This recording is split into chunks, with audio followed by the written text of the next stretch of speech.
Oh man, it's been a while. If you've been around for a few shows, you know we shoot the show in our living room after work. Well, now it's daylight savings time and having the sun shining in created some lighting challenges.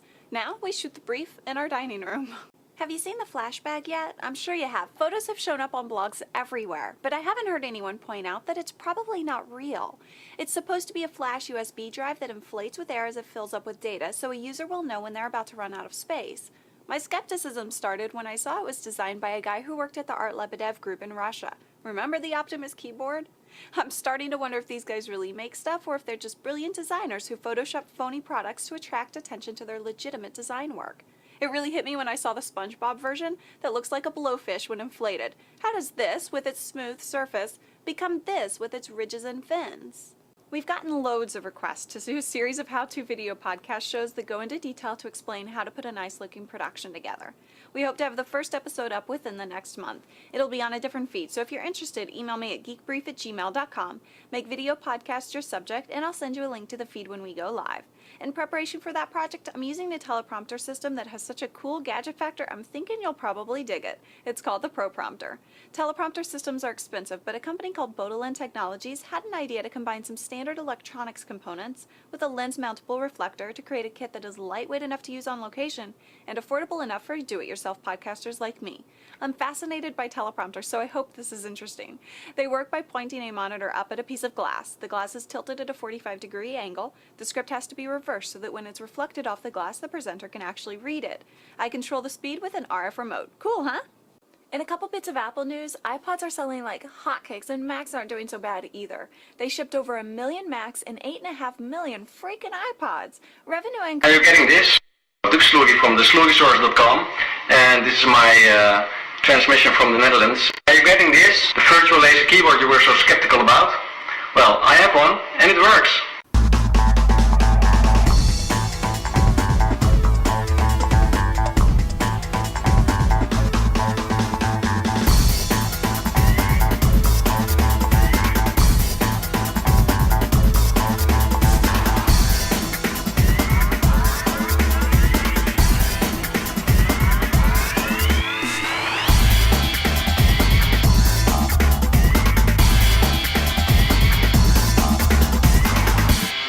Transmission.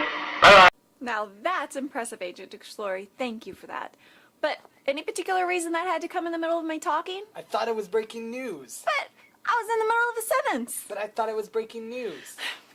Moving on. Philips Electronics this week filed a patent application for a device that would disable your ability to change channels on your TV during commercials. Man, I can just see the lines at Best Buy now. Technology that restricts freedom. How innovative, how visionary. Where do I sign up? It's like those DVDs that don't let you bypass the previews. And no, I'm not just talking about porn.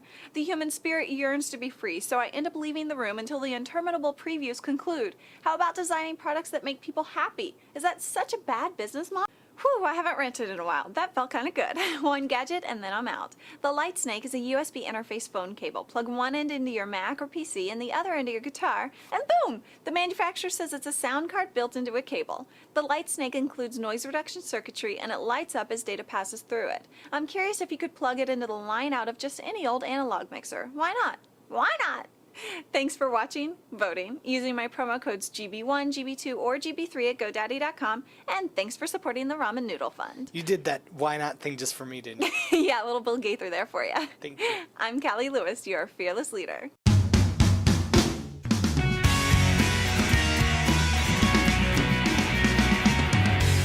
It really hit me when I saw the SpongeBob version that looks like a blowfish.